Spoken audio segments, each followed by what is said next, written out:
Assalamualaikum warahmatullahi wabarakatuh. Perkenalkan, saya Dwi Nur Fadilatunisa dari 12 IPS 2. Pada video kali ini, saya akan membahas mengenai people power di Filipina.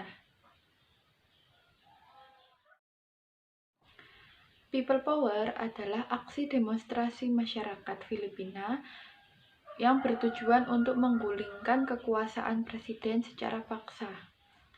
Di Filipina sendiri, people power ini telah terjadi pada tahun 1986 yang bertujuan untuk menggulingkan kekuasaan Presiden Ferdinand Marcos yang telah berkuasa di Filipina kurang lebih 20 tahun lamanya. Ferdinand Marcos adalah presiden ke-10 Filipina dan sebagai presiden pertama yang menjabat selama 2 kali berturut-turut. Pada periode pertama, ia begitu sangat menyejahterakan rakyatnya. Dia menumbuhkan pembangunan infrastruktur, kebijakan luar negeri yang aman, dan juga keuangan pemerintah yang cukup stabil. Karena pencapaiannya yang begitu baik, akhirnya pada periode berikutnya, ia terpilih kembali menjadi presiden Filipina. Namun, hal itu adalah awal dampak buruk bagi rakyat Filipina. Kemenangan Ferdinand Marcos pada periode berikutnya tidak lepas dari kata kecurangan.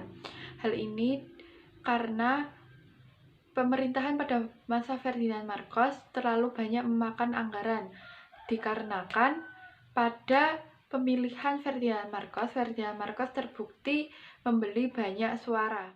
Bukan cuma itu, Ferdinand Marcos juga terbukti melakukan penyalahgunaan wewenang yang menyebabkan inflasi dan juga devaluasi negara yang menjadi tinggi. Sejak saat itu, Ferdinand Marcos banyak mendapatkan kritikan dari para aktivis karena pada pemerintahan Ferdinand Marcos terbukti banyak melakukan aksi korupsi, nepotisme, dan juga suap. Lalu akhirnya pada tahun 1972, Ferdinand Marcos ini mengumumkan hukum darurat militer. Namun, hal ini merupakan awal titik dari people power atau revolusi ECA ini tumbuh di kalangan masyarakat Filipina. Hukum darurat militer sendiri menyebabkan rakyat Filipina menjadi terbatas untuk berekspresi dan juga berpendapat. Semuanya harus sesuai dengan apa yang diinginkan Marcos. Jika tidak sesuai atau ada yang menentang, mereka akan ditangkap lalu akan dipenjara. Setelah 9 tahun, hukum darurat militer ini berjalan di kalangan masyarakat Filipina. Akhirnya terdapat satu orang yang pro dengan demokrasi Filipina kembali ke Filipina. Ia adalah Benigno Aquino. Benigno Aquino adalah senator pro-demokrasi di Filipina. Namun, belum sempat bertemu dengan keluarga dan juga penduduknya. Benigno ini terbunuh karena peluru yang mendarat di kepalanya. Setelah berbagai bukti ditelusuri, akhirnya terbukti bahwa Presiden Marcos lah dalang dibalik pembunuhan Benigno Aquino. Setelah peristiwa itu, akhirnya diadakan pemilihan presiden pada Februari 1986. Kali ini, Marcos dihadapkan oleh Corazon, seorang wanita yang merupakan istri dari Benigno Aquino.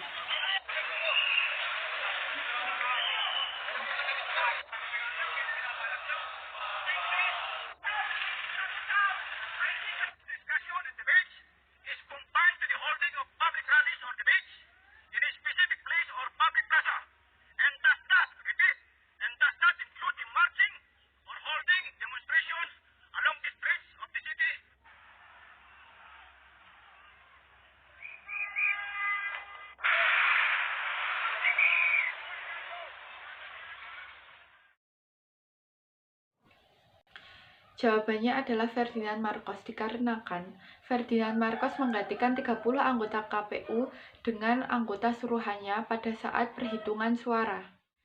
Kemudian, ia juga menghilangkan sebagian suara dari masyarakat. Hanya lagi, ia sampai membunuh Gubernur Evelio Javier yang merupakan pendukung dan juga sekutu dari Corazon Aquino. Corazon Aquino ini adalah orang yang paling vokal untuk menyerukan demonstrasi masyarakat agar melepaskan jabatan dari Ferdinand Marcos. Maraming salamat po. Nais kong ibahagi sa inyo ngayong gabi kung ano linalaman ng aking puso. Ang damdaming nangingibabaw sa loob ko ngayon ay kasiyahan. Ako'y masaya dahil sigurado na ako na tayo'y panalo na sa darating na eleksyon.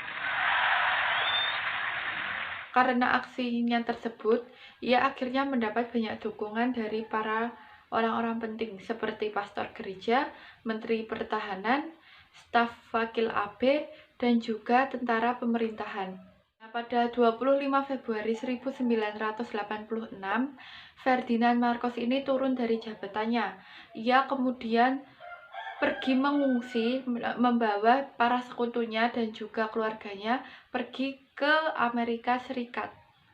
Sejak saat itu, keadaan negara Filipina kembali normal karena adanya gerakan People Power atau Revolusi ECA di Filipina. Teman, sekian penjelasan saya mengenai peristiwa People Power di Filipina. Semoga bermanfaat. Wassalamualaikum warahmatullahi wabarakatuh.